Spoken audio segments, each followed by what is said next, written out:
They faced 40 Apache riders alone, and lived only because mercy wasn't theirs to earn. 1876 inches he could have saved her body. But she asked for something harder to give. The bullet had already torn through her side by the time Jake Hammond reached the abandoned mining shack. Blood pooled beneath her on the dusty floor, dark and spreading. Katie Morgan's face was pale as moonlight, her breathing shallow and ragged.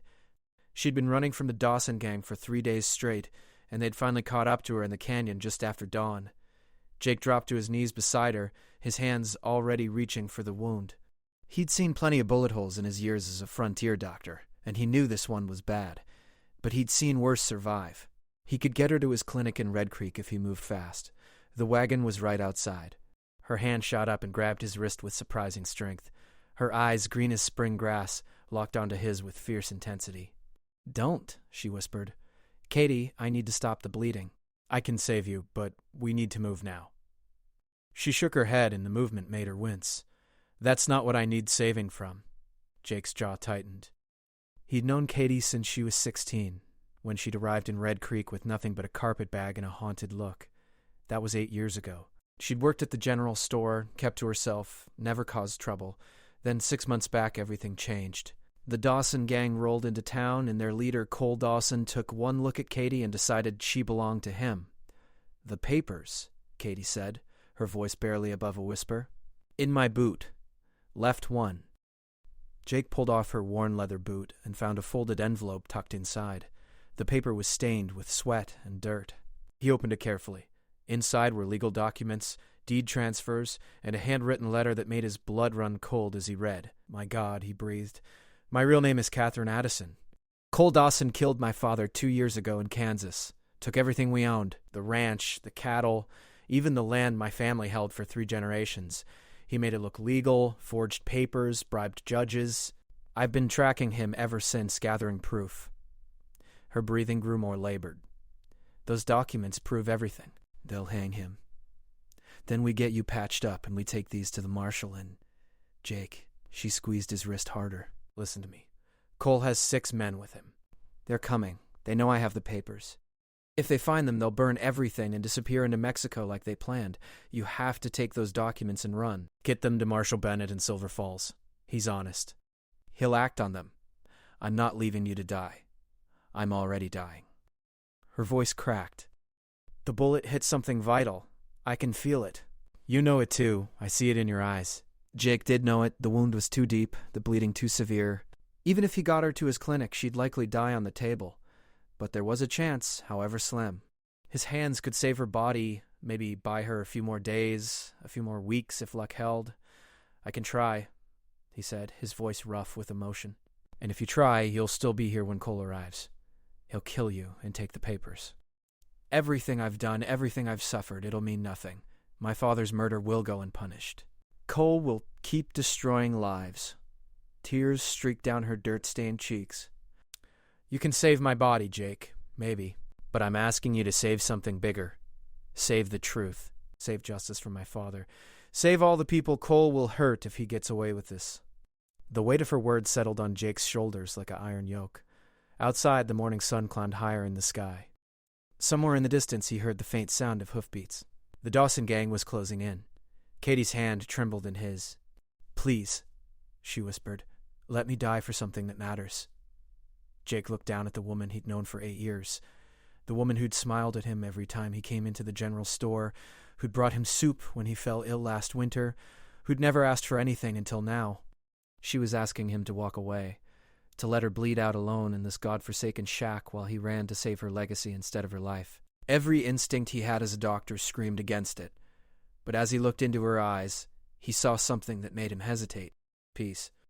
She'd made her choice, and she was at peace with it. The hoofbeats grew louder. Jake carefully folded the documents and tucked them inside his coat. His hands shook as he did it. This went against everything he'd sworn to do as a healer. "I'll make sure they hang him," he promised, his voice breaking.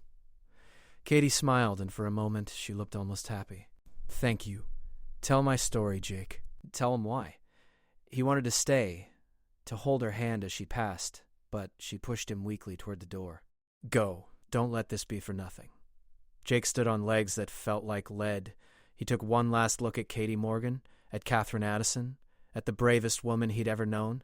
Then he turned and ran into the blinding sunlight, the sound of approaching horses ringing in his ears, carrying the weight of her sacrifice in his coat pocket and her final request burning in his heart. The choice was made. Now he had to live with it. Part 2. The sun beat down mercilessly as Jake pushed his horse, a sturdy roan mare named Pepper, through the narrow canyon pass.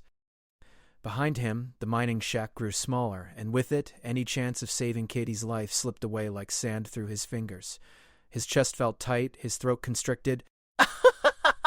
He'd never abandoned a patient before. Never. But she hadn't been as patient in that moment. She'd been a warrior, making her last stand. The documents pressed against his ribs through his coat, a constant reminder of what he carried. He'd glanced through them quickly before mounting up. Cole Dawson's real signature on forged deeds, testimony from a court clerk who'd been bribed, a letter from Katie's father written days before his death detailing his suspicions about Dawson. It was damning evidence, enough to bring down not just Cole but half the corrupt officials in 3 counties. A gunshot cracked through the air. Jake flinched and urged Pepper faster. They'd found her. They'd found Katie's body and realized the papers were gone. Now they'd be coming for him with everything they had. The canyon trail was treacherous, littered with loose rocks and sudden drops.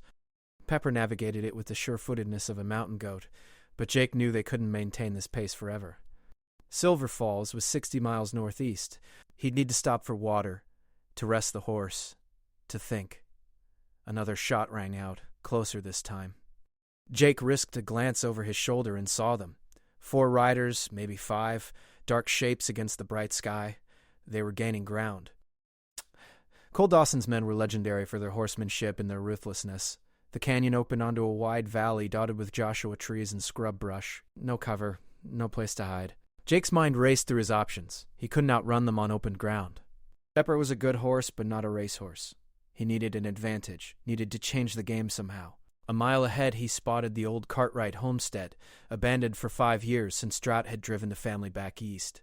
The barn still stood, and beyond it, the landscape rose into rocky hills. If he could reach the hills, he might lose them in the maze of boulders and narrow passages. More gunshots. One bullet kicked up dirt 10 feet to his left. They were getting their range. Jake leaned low over Pepper's neck, making himself a smaller target. The homestead grew closer. 300 yards. 200. The pursuing riders were shouting now, their voices carrying across the valley like the howls of wolves. He burst into the barnyard and yanked Pepper hard to the right, circling behind the house. An old water trough sat near the back porch, and Jake had a sudden desperate idea. He leaped from the saddle, pulled the documents from his coat, and wrapped them in an oilskin pouch he kept for medical supplies. Then he shoved the pouch deep into the water trough, covering it with debris and moss that had accumulated at the bottom. If they caught him, they'd search his body and his saddlebags. They wouldn't think to drain an old water trough. He remounted just as the first rider rounded the barn. Jake recognized him. Danny Cruz, Cole's right-hand man, a cold-eyed killer who wore a permanent sneer. Danny raised his pistol, but Jake was already moving, driving Pepper toward the hills. The chase continued through the rocky terrain. Jake wove between boulders, splashed through a narrow creek, and climbed a steep trail that made Pepper's sides heave with effort. The advantage of knowing the land was the only edge he had. Jake had ridden through these hills countless times, making house calls to remote homesteads and mining camps. He led them deeper into the maze, then made a sharp turn into a box canyon he knew well. At the far end was a narrow chimney between 2 rock faces, barely wide enough for a horse and rider. Jake had used it once before years ago, escaping a flash flood. He squeezed Pepper through the gap, the rock walls scraping his legs on both sides. Behind him, he heard confused shouting as the gang realized where he'd gone. The chimney was too narrow for horses to pass through side by side. They'd have to come single file, which meant he'd temporarily neutralize their numbers advantage. Jake emerged on the other side and immediately dismounted. He grabbed his rifle from the saddle scabbard and took position behind a boulder that gave him a clear view of the chimney exit. His hands were steady despite the adrenaline flooding his system. He'd been a soldier before he became a doctor, had seen action in the war. He knew how to shoot even if he preferred healing to killing. The first rider came through. A young man Jake didn't recognize, probably new to the gang. Jake fired a warning shot that ricocheted off the rock inches from the rider's head. The man yelped and jerked his horse backward, creating chaos in the narrow passage. "Next one won't miss," Jake shouted. "Turn back." Danny Cruz's voice echoed from within the chimney. "You're a dead man, Hammond." "You know that, right? Cole wants those papers, and he wants your head on a pike." "Cole can come get them himself," Jake called back. "If he's got the guts." There was a long silence. Jake used the time to check his ammunition. 6 rounds left in the rifle. His pistol had 5. Not much for a sustained fight, but maybe enough to make them think twice. "You don't understand what you're carrying," Danny shouted. "Those papers, they're not just about Cole. There's names on there, important names. Judges, sheriffs, even a territorial governor. You turn those over, you'll have more enemies than you can count." "Good," Jake replied. "They should all hang together." He heard muttering from the chimney, a hurried conference. Then Danny spoke again, his tone different now, almost conciliatory. "Look, Hammond, you're a doctor. You save lives. That's what you do. So here's the deal. You give us the papers, and we let you ride out of here. You go back to Red Creek, back to your clinic, and you forget this ever happened. Katie's dead anyway. Nothing you do will bring her back." The words hit Jake like a physical blow. Katie was dead. He'd known it would happen, but hearing it confirmed made it real in a way it hadn't been before. He thought about her final moments, alone in that shack, bleeding out on the cold floor. She died so he could run, so he could complete her mission. "She asked me to do this," Jake said, surprised at how steady his voice sounded. "She asked me to save her truth instead of her body. I'm not going to fail her." "Then you're a fool." "Maybe. But I'm a fool with a rifle and a good position. You want to try coming through again, be my guest. I've got all day." That was a lie. He had maybe 2 hours before Pepper would need water desperately. And he had no food, no extra ammunition, and no backup plan if they decided to wait him out or find another way around. But they didn't know that. More muttering from the chimney. Then the sound of horses moving away back through the narrow passage. Jake waited, barely breathing, wondering if it was a trick. Minutes passed. 5. 15. Finally, he risked moving from his position. He crept to the chimney entrance and peered through. Empty. They'd pulled back, at least for now. Jake returned to Pepper and stroked her neck. The mare's sides were still heaving from the hard ride. They both needed rest, but they couldn't stay here. The gang would regroup, would find another route through the hills. Jake had bought himself time, nothing more. He mounted up and turned northeast again, toward Silver Falls. The sun was past its zenith now, beginning its slow descent toward evening. He'd been riding for hours, and he was only a third of the way to his destination. As he rode, Jake's mind wandered back to Katie. He remembered the first time he'd seen her. Fresh off the stagecoach, looking lost and scared, she'd asked him for directions to the general store, and he'd walked her there himself. Over the years, they'd become friends. Not close friends, but friends nonetheless. She'd always been kind, always had a ready smile despite whatever shadows haunted her past. Now he understood those shadows.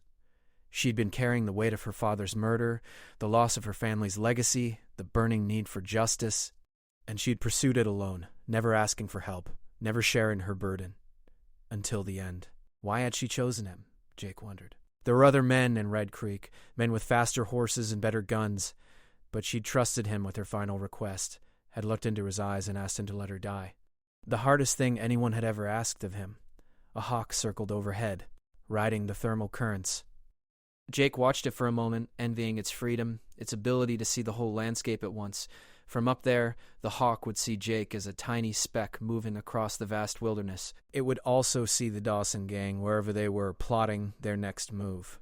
Jake needed to be smarter than them, needed to think ahead. The Cartwright homestead. He'd hidden the documents there. That was good. They'd tear apart his saddlebags and find nothing.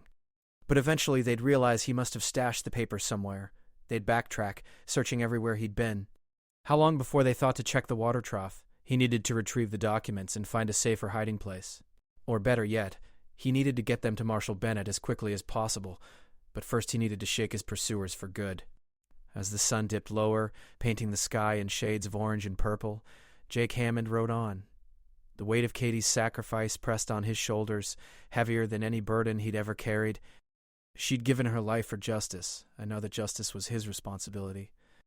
He wouldn't let her down, no matter what it cost him. Part 3 night fell like a heavy curtain across the desert. Jake rode by starlight, giving Pepper her head and trusting the mare's instincts to find safe footing. The temperature dropped sharply once the sun disappeared, and Jake pulled his coat tighter, grateful for the warmth even as the documents hidden back at the homestead weighed on his mind. He needed a plan. The Dawson gang would be camped somewhere behind him, waiting for dawn to pick up his trail. They were hunters, patient and methodical. Cole Dawson hadn't survived this long by being reckless. He'd wait, rest his men and horses, and then come at Jake with everything he had. But Jake had an advantage now. They thought he still carried the papers. They'd be watching him, following him, waiting for a chance to take him down and search his body. They wouldn't realize he'd hidden the evidence until it was too late. Around midnight, Jake reached a small creek winding through a grove of cottonwood trees. He dismounted and let Pepper drink her fill while he refilled his canteen. His stomach growled, reminding him he hadn't eaten since yesterday.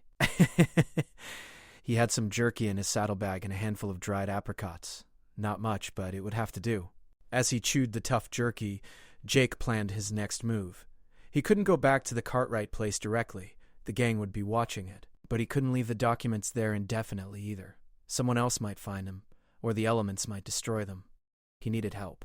Someone he could trust absolutely. Jake thought through his options. In Red Creek there was Sheriff Morton, but Morton was old and easily intimidated. He'd fold the moment Cole Dawson looked at him sideways. There was Reverend Patterson, a good man, but not someone who could handle a fight. There was Elizabeth Walsh, who ran the boarding house, tough as nails but getting on in years. Then Jake remembered Charlie Webb. Charlie was a freight hauler who ran supply wagons between Red Creek and Silver Falls. He was built like a bear, honest as the day was long, and afraid of nothing on God's green earth. More importantly, he owed Jake a debt. 2 years back, Jake had saved Charlie's son from pneumonia, sitting up with the boy for 3 straight nights until the fever broke. Charlie had told Jake that if he ever needed anything, all he had to do was ask. Charlie's route took him through Miller's Crossing, a small settlement about 15 miles east of where Jake was now. If Jake could intercept Charlie there, he could send the documents north with the freight wagon while Jake continued to lead the Dawson gang on a chase. They'd follow him, thinking he had the papers, while Charlie delivered the evidence to Marshal Bennett. It was risky. Charlie would be in danger if the gang figured out the deception. But it was the best chance Jake had. He let Pepper rest for an hour, then mounted up and turned east. The detour would add miles to his journey, but it might save both his life and Katie's mission. Dawn broke cold and clear. Jake found himself in open country again, the land rolling in gentle swells like a frozen ocean. In the distance he could see the thin line of smoke that marked Miller's Crossing. 3 more miles. Behind him the land was empty. No sign of pursuit. That worried Jake more than if he'd seen riders on his tail. Where was the Dawson gang? Had they given up? That seemed unlikely.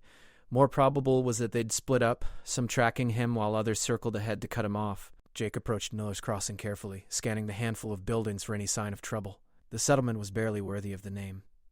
A trading post, a blacksmith, a small stable, and a few houses. Maybe 30 people lived here, servicing the travelers and miners who passed through. Charlie Webb's freight wagon sat in front of the trading post, its team of 4 horses contentedly munching hay from a trough. Jake felt a wave of relief. He'd guessed right about Charlie's schedule. He tied Pepper at the hitching rail and went inside. The trading post was dim and cluttered, every available surface covered with goods, canned foods, tools, bolts of cloth, barrels of flour and sugar.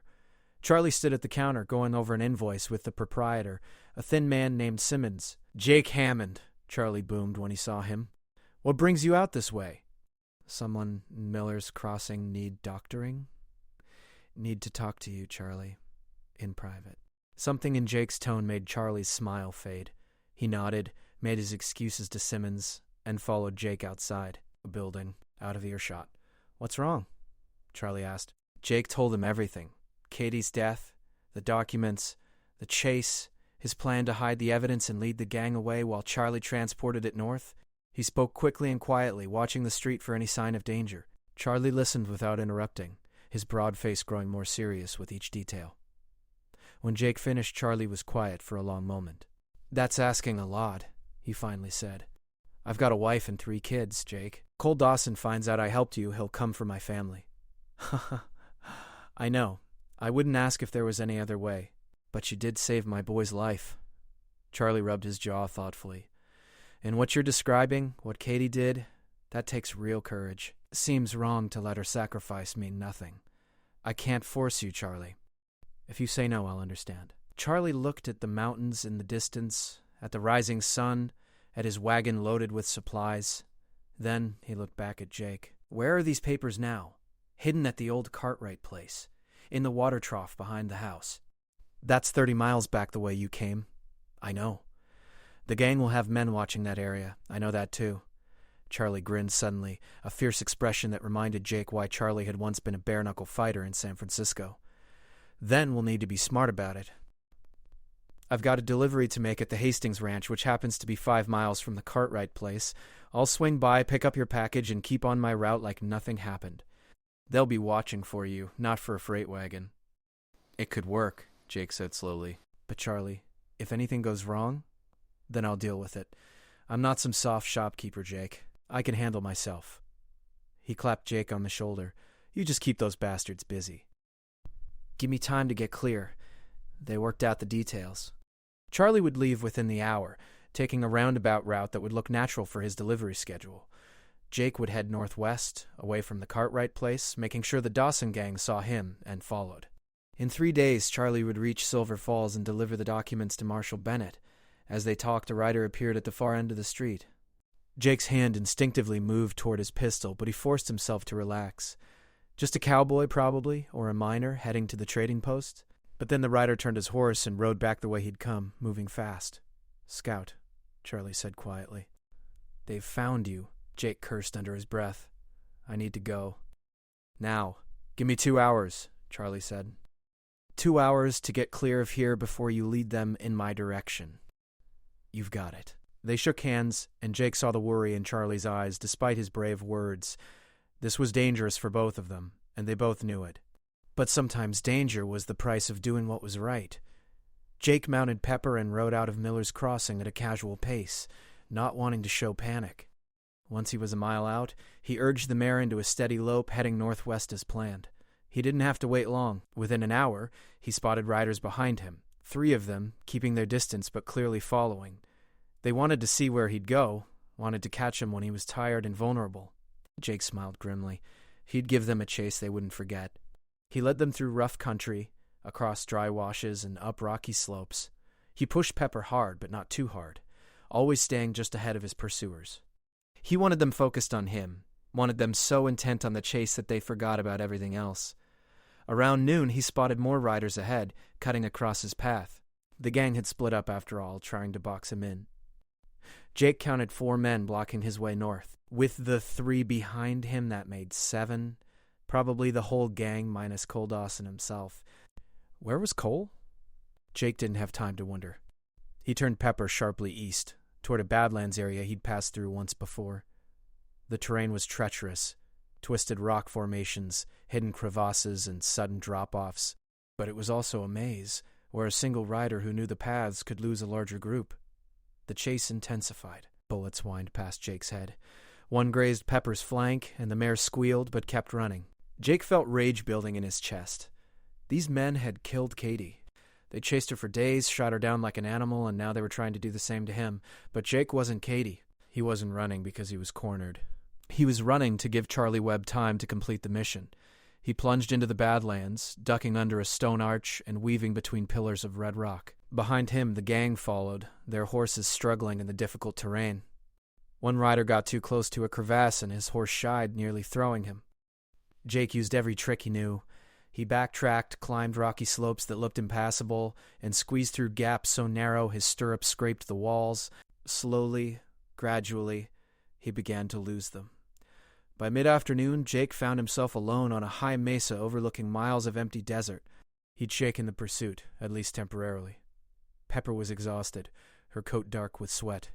Jake dismounted and walked her slowly, letting her cool down, checking the bullet graze on her flank. It was superficial, thank God. As he walked, Jake thought about Katie again. 2 hours had passed since he left Miller's Crossing. Charlie should be well on his way to the Cartwright place by now. Another hour and he'd have the documents. Another 3 days, and they'd be in Marshal Bennett's hands. All Jake had to do was stay alive and keep the gang distracted. He looked out at the vast landscape, at the setting sun turning the desert gold and crimson. Somewhere out there, Cole Dawson was planning his next move. The gang leader hadn't shown himself yet, which meant he was being patient, waiting for the right moment to strike. Jake checked his ammunition again. 4 rounds in the rifle, 3 in the pistol. Not enough for a sustained fight, but maybe enough to see this through. He remounted Pepper and headed northwest again, toward Silver Falls, toward Justice, toward whatever ending this story would have. Katie's words echoed in his mind. Let me die for something that matters. He wouldn't fail her. Whatever it took. Part 4, Jake rode through the second night, pushing himself and Pepper to the edge of endurance. He dozed in the saddle, jerking awake every time his head dropped too far forward. The mesa country gave way to pine forests as the elevation climbed, and the air grew thin and cold. By dawn, he'd put another 20 miles between himself and the Badlands. His eyes felt full of sand, his body ached, and his stomach cramped with hunger. He'd finished the last of his jerky hours ago, but he couldn't stop. Not yet. He found a stream running cold and clear through the pines. While Pepper drank and grazed on the sparse grass, Jake splashed water on his face and tried to think clearly through the fog of exhaustion. According to his mental map, he was maybe 30 miles from Silver Falls now. Charlie should be approaching the Cartwright homestead around this time, if everything had gone according to plan. Jake pulled out his pocket watch, a gift from a grateful patient years ago. 7 a.m. He'd been running for almost 2 full days. His pursuers had to be as tired as he was, their horses as worn down. That might give him an edge, or it might make them desperate. A branch snapped somewhere in the forest behind him. Jake's hand went to his pistol as he spun around, eyes scanning the trees. Nothing. Just the wind, maybe, or an animal. But his nerves were stretched taut as piano wire, and he couldn't shake the feeling that he was being watched. He gave Pepper 10 more minutes to rest, then mounted up and continued north. The forest was thick here, the trees close together, which made him feel both protected and trapped. Good cover from gunfire, but also limited sightlines. An ambush would be easier to spring. Jake's instincts proved correct an hour later. He was following a game trail through a dense stand of pines when his eyes caught movement ahead. Just a flicker, but enough. Jake reined in Pepper hard and threw himself from the saddle just as gunfire erupted from 3 directions. Bullets tore through the space where he'd been sitting. Jake hit the ground rolling, came up with his pistol drawn, and fired twice at a muzzle flash to his left. A man screamed. Jake scrambled behind a fallen log as more shots splintered the bark above his head. "Give it up, Hammond!" Cole Dawson's voice rang through the forest. "You're surrounded. Throw out the papers and maybe I'll let you live." So Cole had finally shown himself. Jake risked a glance around the log and counted positions. At least 4 men, probably 5, positioned in a loose semicircle. They'd gotten ahead of him somehow, set up this ambush. How had they managed it? Then Jake realized they must have ridden through the night, same as him, and taken a more direct route. They'd gambled on where he'd be, and they gambled right. "The papers aren't here," Jake shouted back. "You think I'd carry them this whole time?" "I hid them 2 days ago." A long silence. Then Cole spoke again, and there was an edge to his voice now. "You're lying." "Am I?" "Your boys searched me yet?" "Go ahead, I'll wait." More silence. Jake could imagine them conferring, wondering if he was telling the truth. He used the moment to assess his situation. Bad position, low ammunition, outnumbered 5-1. The odds were not in his favor, but he had something they didn't know about. Charlie Webb, somewhere behind them, getting closer to those documents with every passing hour. "Where'd you hide them?" Cole called. "Come on out and I'll tell you." "I don't think so." Then we got ourselves a standoff. A bullet smacked into the log near Jake's head, showering him with splinters. Someone was getting impatient. Jake returned fire, aiming at shadows, trying to make them keep their heads down. The standoff stretched into minutes. Jake's mind raced, looking for a way out. He couldn't stay pinned down indefinitely. Eventually, they'd flank him or simply wait until he ran out of ammunition. Then he heard it, horses approaching from the north, moving fast. A lot of horses. Cole heard it too. The gunfire stopped abruptly. "What the hell?" someone muttered from Cole's position. A voice boomed through the forest. "This is Marshal Bennett with a federal posse. Throw down your weapons and come out with your hands raised." Jake felt a surge of hope so strong it nearly made him dizzy. Bennett? Here? But how? Charlie. Somehow Charlie had gotten word to the marshal faster than expected. Maybe he'd sent a telegram from Miller's Crossing. Maybe he'd encountered a patrol. However it had happened, help had arrived at the perfect moment. Cole Dawson clearly realized the situation was deteriorating. "Fall back," he barked to his men. "Scatter and meet at the canyon." Gunfire erupted again, but this time it was aimed at the approaching lawmen, providing cover for the gang's retreat. Jake stayed low as bullets flew overhead. He heard horses crashing through the underbrush, men shouting, the chaos of a fight that had suddenly turned. Within minutes, it was over. The Dawson gang had melted into the forest, and Marshal Bennett rode into the clearing with a dozen armed men behind him. Bennett was a solidly built man in his 50s with steel-gray hair and a marshal's badge that caught the morning sunlight. "Dr. Hammond?" Bennett called. Jake stood up slowly, hands visible. "That's me." Bennett dismounted and approached, his sharp eyes taking in Jake's disheveled appearance, the bullet holes in his coat, the exhaustion written on his face. "Charlie Webb sent word that you had evidence against Cole Dawson. Important evidence." "Where is it?" "Charlie's bringing it," Jake said.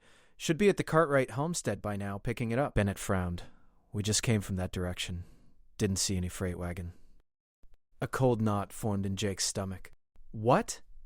"Passed the Cartwright place about 2 hours ago." It was empty. Jake's knees went weak. Where was Charlie? Had something gone wrong? Had the gang somehow intercepted him? "We need to go back," Jake said urgently. "Now, if Cole's men got to Charlie, easy, Doc. Let's think this through." Bennett pulled out a map. "Show me exactly where you hid the documents." Jake pointed to the spot on the map. "Behind the house. Water trough. I put them in an oilskin pouch at the bottom." Bennett studied the map, then looked at one of his deputies. "Morrison, take 3 men and ride to the Cartwright place. Search that water trough. If you find documents, bring them straight back here. If you find any sign of Webb or trouble, fire 3 shots." Morrison nodded and rode off with his detail. Bennett turned back to Jake. "Now tell me everything, from the beginning. Don't leave anything out." Jake told the story again, every detail of Katie's death and her final request, the chase, the ambush, his decision to involve Charlie Webb. Bennett listened intently, occasionally asking questions, his expression growing more grim with each revelation. "Catherine Addison," Bennett said when Jake finished. "I remember that case." "The girl disappeared after her father's death. We looked for her, but," he shook his head, "she was right under our noses in Red Creek this whole time, gathering evidence. And she died for it," Jake said quietly. "She died to make sure justice was served.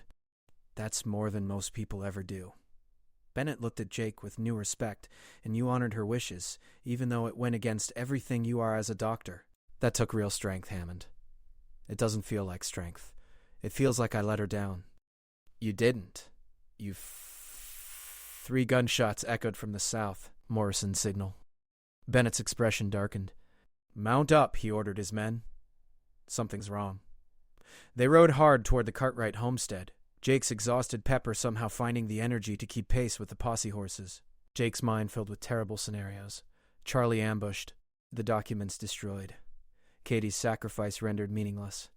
They reached the homestead to find Morrison and his men standing in the barnyard, rifles drawn, facing a group of 4 rough-looking men who had their hands raised. Charlie Webb's freight wagon stood near the house, its back panel open. Charlie himself sat on the ground, holding a bloody cloth to his head.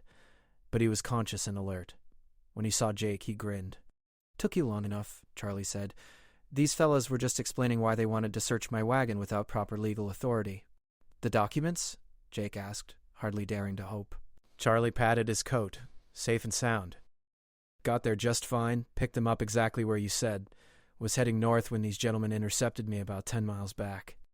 "We had a discussion. I won." Looking at the 4 captured men, including Danny Cruz with a spectacular black eye, Jake could believe it.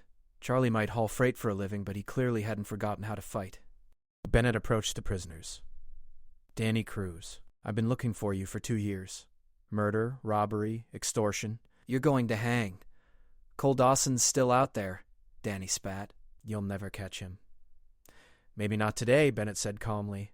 "But with the evidence Dr. Hammond and Charlie Webb have provided, I can put out wanted notices in every territory from here to Mexico. Cole's days are numbered." He turned to his deputies. "Take these men into custody. Hammond, Webb, let's see what you've got for me." They went into the old Cartwright house, and Charlie carefully unwrapped the oilskin pouch. The documents inside were damp but readable. Bennett spread them out on a dusty table and studied them in the light coming through the broken windows. His expression grew darker with each page he read. "My God," he breathed. "This is bigger than I thought. Federal judges, territorial officials, even a senator." He looked up at Jake. "Catherine Addison didn't just collect evidence against Cole Dawson. She documented an entire corruption network." "Will it be enough?" Jake asked. It'll be more than enough. With these documents, I can start making arrests tomorrow. The whole rotten system will come crashing down. Bennett carefully gathered the papers. Catherine Addison was a hero. A real hero. Her name should be remembered. Tell people her story, Jake said, echoing Katie's final words to him. Tell them why. I will, I promise you that. Outside, the sun climbed higher in the clear sky. Jake walked to the water trough where he'd hidden the documents 2 days ago. It seemed like a lifetime had passed since then. He thought about Katie, about her courage, about the choice she'd made. She could have begged him to save her life. Instead, she'd asked him to save something bigger than herself. Charlie came out and stood beside him, still holding the bloody cloth to his head. You all right, Doc? I will be, eventually. Jake looked at his friend. Thank you, Charlie. For everything. You saved my boy's life. I owed you. And besides, Charlie grinned, it felt good to punch Danny Cruz in the face. They both laughed, the sound strange and cathartic after so much tension and fear. Marshal Bennett emerged from the house with his deputies and the prisoners in tow. Hammond Webb, I'll need you both to come to Silver Falls to give formal statements, Bennett said. But that can wait a day or two. You both look like you could use some rest. What about Cole Dawson? Jake asked. His gang scattered, his networks exposed, and now he's got the full weight of federal law enforcement looking for him. He might run, but he won't get far. Men like Cole always make mistakes when they're desperate. Bennett mounted his horse and the posse prepared to ride out with their prisoners. But before they left, the marshal looked back at Jake.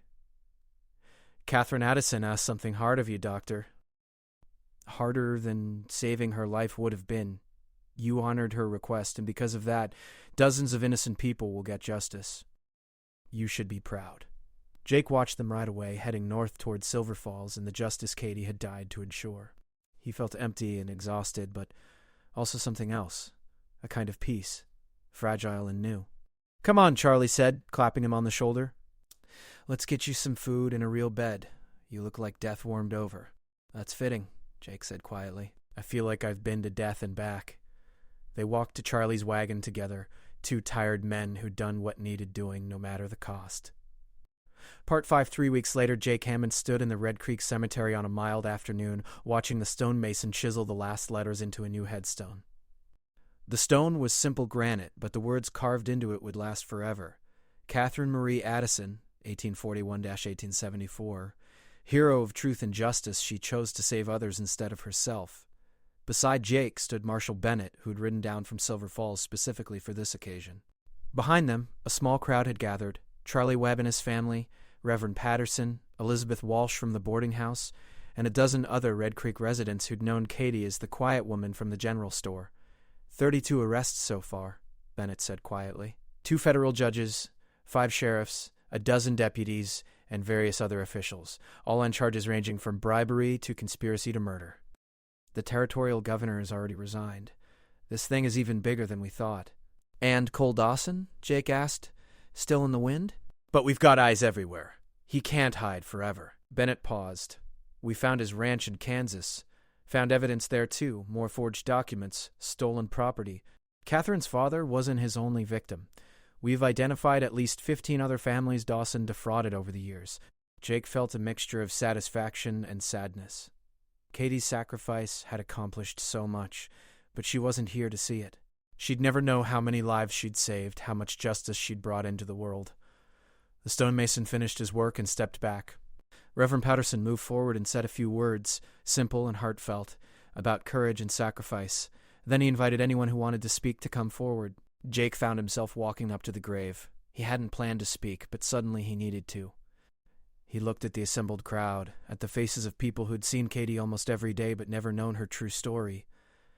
I knew Catherine Addison as Katie Morgan, Jake began. She served me at the general store. She brought me soup when I was sick. She always had a kind word, always smiled even when life must have been unbearably hard. His voice strengthened. What I didn't know was that she was one of the bravest people I'd ever meet. She spent years preparing to bring down a criminal empire. She gathered evidence, took risks, never gave up even when giving up would have been easier and safer. Jake looked at the headstone, at Katie's name carved in stone. When she was dying, she asked me to do something that went against every instinct I had as a doctor. She asked me to let her die so that others might live in a world with more justice. That was the hardest choice I've ever made. But it was her choice, her sacrifice. All I did was honor it. He paused, gathering his thoughts. We live in a hard world. The frontier is unforgiving. Sometimes bad people prosper, while good people suffer. But Catherine Addison proved that one person, armed with nothing but courage and determination, can change everything. She proved that truth matters, that justice matters, that some things are worth dying for. Jake's voice cracked slightly. I wish I could have saved her. I wish she was here to see how much good came from what she did. But she made her choice, and because of that choice, dozens of families will get their lives back. Corrupt officials will face justice, and Cole Dawson's reign of terror is over. He looked at the crowd again. Katie asked me to tell her story, to tell people why. So I'm telling you now. Remember her, remember what she did. And if you ever face a moment where you have to choose between what's easy and what's right, remember Catherine Addison and choose right. Jake stepped back, his eyes stinging. Several people in the crowd were crying. Charlie Webb nodded solemnly. Reverend Patterson said a final prayer, and then the crowd began to disperse, people coming up one by one to lay wildflowers on the fresh grave. Jake waited until everyone else had left before placing his own offering, a small leather journal. Inside, he'd written down everything that had happened, every detail of Katie's final days and her mission. He wanted there to be a record, something beyond official court documents and newspaper accounts, something personal. You did good, Katie, he said softly. I hope wherever you are, you know that. Marshal Bennett approached as Jake turned to leave. There's something else you should know, the marshal said. We recovered most of the property Dawson stole over the years, the Addison Ranch included. It's rightfully yours now, if you want it. Jake looked at him in surprise. Mine? Catherine had no living relatives. She had a will, though. Left everything to you. The ranch, the land, some money she'd saved, all of it. Jake felt overwhelmed. I don't want her property. I just wanted to honor her request. I know. That's probably why she left it to you. She knew you'd do the right thing with it. Bennett handed Jake a sealed envelope. Read this when you're ready. It's a letter she left with her will, written before she went after Dawson, just in case things went bad. Jake took the envelope with shaking hands. He waited until Bennett had gone before opening it. Katie's handwriting was neat and careful. Dear Jake, the letter began. If you're reading this, then I'm probably dead and you've completed my mission. First, thank you.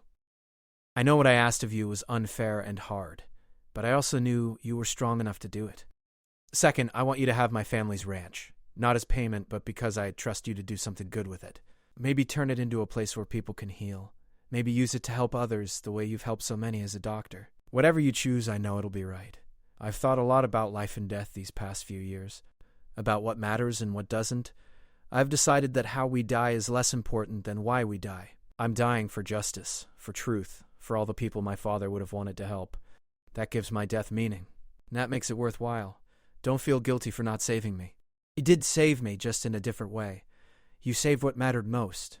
My purpose, my mission, my father's memory. Thank you for that, live well, Jake Hammond. You're a good man in a world that needs more good men. Your friend Catherine. Jake folded the letter carefully and put it in his pocket. The sun was setting over Red Creek, painting the sky in brilliant oranges and purples. In the distance, he could hear the sounds of the town. Horses, wagons, people going about their evening routines. Life continued. It always did. Over the next few months, Jake worked with lawyers to transfer the Addison Ranch into a trust. He converted it into a clinic and sanatorium for people who couldn't afford medical care in the cities, a place where frontier families could bring their sick children, where miners with lung disease could recuperate, where women could give birth with proper medical attention. He named it the Catherine Addison Memorial Hospital. Cole Dawson was never found. Some said he'd made it to Mexico. Others claimed he'd been killed by one of his own men in a dispute over the remaining stolen money. A few believed he'd gone east and disappeared into one of the big cities where nobody knew his face. Jake didn't much care which story was true. What mattered was that Dawson's network was destroyed, his victims had received justice, and his name would forever be associated with corruption and crime. Katie's name, on the other hand, became legendary. Newspapers across the territories picked up her story. She was called the Angel of Justice, the Frontier Avenger, and half a dozen other dramatic titles. Songs were written about her. A dime novel author published a highly fictionalized account of her life. Within a year, Catherine Addison had become a folk hero. Jake read these accounts with mixed feelings. They got some details right, but missed others. They turned Katie into a larger-than-life figure when she'd been a real person, with fears and doubts and quiet determination. But he supposed that's what happened to heroes. Their humanity got lost in the legend. One evening, a year after Katie's death, Jake sat on the porch of the new hospital and watched the sun set over the land she'd given him. The building behind him was full, 12 patients recovering from various illnesses and injuries. He'd hired 2 nurses and a young doctor fresh from medical school back east. The hospital was working. It was helping people, just as Katie had wanted. Charlie Webb rode up on his freight wagon, delivering supplies as he did every week. He'd become a regular visitor, often staying for dinner and swapping stories with the patients. "How's business?" Jake asked as Charlie climbed down from the wagon. "Booming. Seems like the whole territory decided to start building and expanding once that corruption network got cleaned up." Funny how that works. "You hear the news?" "What news?" "Marshal Bennett finally retired. Recommended you for some kind of civilian medal. Courage under fire or some such thing." Jake shook his head. "I don't want a medal." "Figured you'd say that, but you're getting one anyway. Ceremony's next month in Silver Falls." They unloaded the supplies together in comfortable silence. Then Charlie asked the question he'd been asking for months. "You ever regret it? The choice you made?" Jake had thought about this question many times. "Every day," he admitted. "I wonder if I could have saved her. If I was fast enough, skilled enough, lucky enough." But Katie didn't want to be saved, not that way. She wanted her death to mean something. And it did. It meant everything. She was one of a kind, Charlie said. Yes, she was.